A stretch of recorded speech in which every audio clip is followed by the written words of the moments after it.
DJM TV.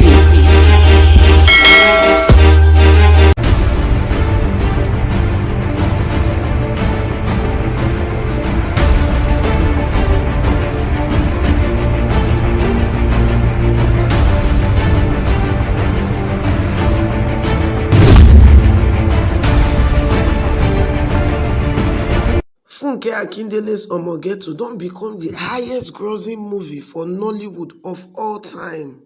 My stabilicious person, I welcome you once again to another edition of DJM TV Daily News Update. That one channel where they give you better news dem wey make sense as e dey hot all around Nigeria and all over the world. We don come again with another tori for una wey concern Nigeria's popular Nollywood actress wey they call Funke Akindele Bello, wey be producer, director, and she be also actress. It concern the movie wey she just released recently, wey they call Omo Ghetto. The movie don become the highest grossing movie for Nollywood and don earn her plenty cash dem. But before we go continue with this movie, I will tell you something about Funke Akindele Bello. Funke Akindele Bello, dem born her for August 24th, 1977 for Ikorodu, Lagos, Nigeria, and she be the second pikin of the 3 children wey her parents get. Her mama na medical doctor, while her papa na retired school principal. She obtained OND for mass communication from former Ogun State Polytechnic wey be Moshood Abiola Polytechnic dem. She begin her acting career for 1998 when she start for one movie wey they call I Need to Know, one television series where they show between 1998 to 2002.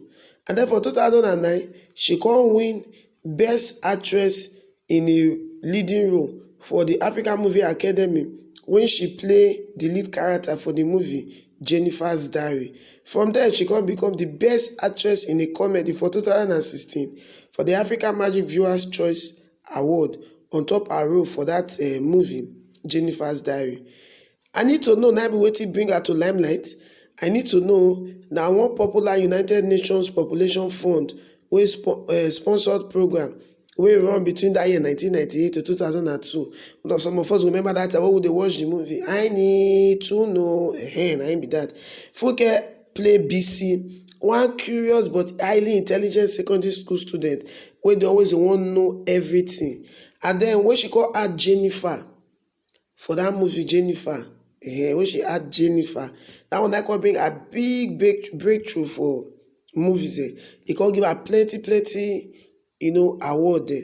Then for January 2018, one small thing called say, Funke Akindele won't go star for Hollywood debut movie Marvel's Avenger Infinity War as a don list as member of the crew. Nigerian press called the report that she could be star for Infinity War as a guard, but after some time they can't replace her name with Genevieve. Anyway, it makes sense.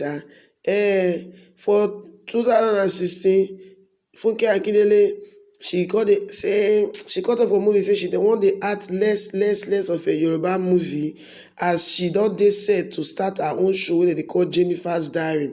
And that she be the CEO of Scene One Film Production, and that Scene One Film Production now they produce Jennifer's Diary.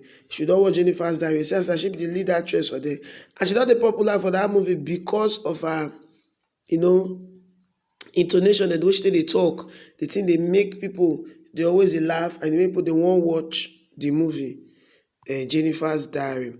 She don get plenty endorsement deal. She be plenty. She be ambassador to plenty product. Like for example, the toy, and then Iroko TV, Keystone Bank, and even Wild Soap.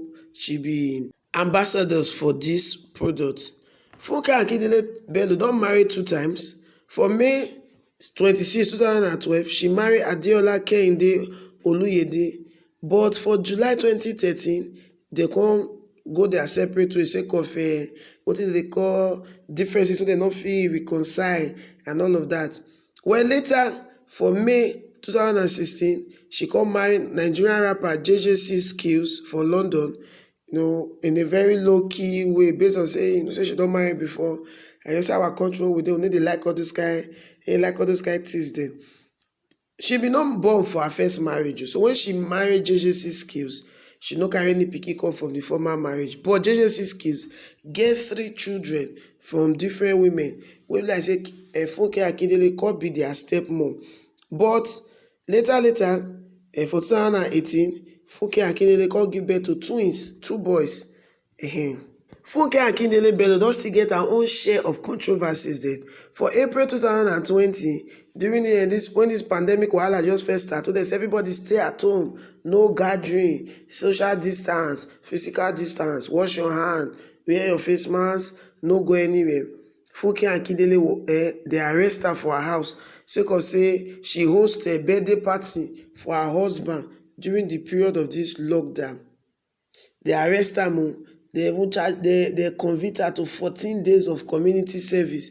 Say why she go gather people for her house. She even come out at that time call explain say, yes, so she and her husband, yes, they guilty of organizing the party, but not be say they gather people come from different places come do party. Say that they work on one movie like that, and people all of them already gather for the place before this lockdown come. Many people not fit go back to their houses there. Now sake of this one, I make the fit gather themselves, organize the party. Well, last they call sentence that then to 14 days of community service. They can even later appear for Nigerian Center for Disease Control video to raise awareness about this Koro matter. Funke Akindele movie wey they call Omo Ghetto, e don make better record, e don break better record.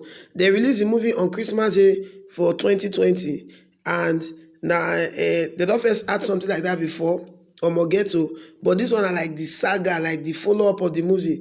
They follow the chaotic life of one lady they call Shaliwa, aka Lefty. Now Funke Akindele Bello now play Lefty, and Ayomide, and she be like twin for the movie.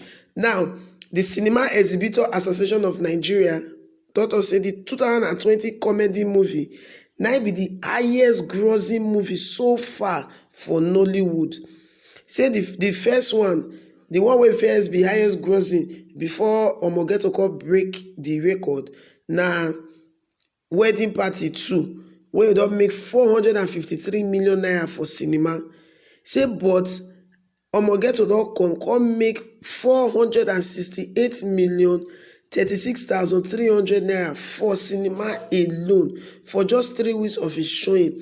As in, the thing na shocking news, because 2020 na one kind year, like say because of pandemic, other people never believe say the movie industry go fit even make any better name sef or make any better thing. But Funke Akindele oye dey ahead. As she release a movie like this, the thing makes a burst, 2 seconds every year burst like this. People, as people they rush, they go cinema, say they won't watch the movie.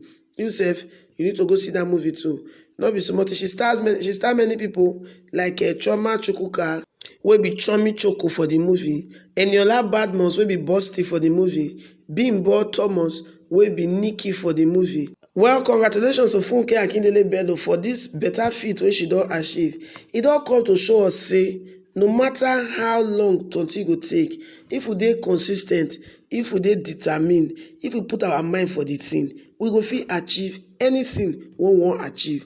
So make you not forget to dey determined at wetin you dey do. Put your mind for wetin you dey do, work hard at it, no worry. The thing sef, one day it go make sense, it go make brain. This is how we take come to the end of this edition of DJM TV Daily News Update. May you not forget to subscribe to this channel, abeg. Like this video, share this video, so somebody wey know say the thing go inspire to do more. Well, me wey dey give you this news, so don't forget say I still be your country sister Laworo Favor, wey dey report for DJM TV Daily News.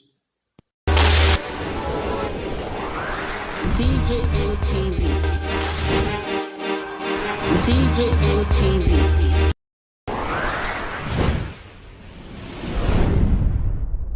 Fulani people don't say no, they don't like us. Welcome to DJM TV. DJM TV. DJM TV. DJM TV. DJM TV. Some of the delegates and ask them questions. DJM TV.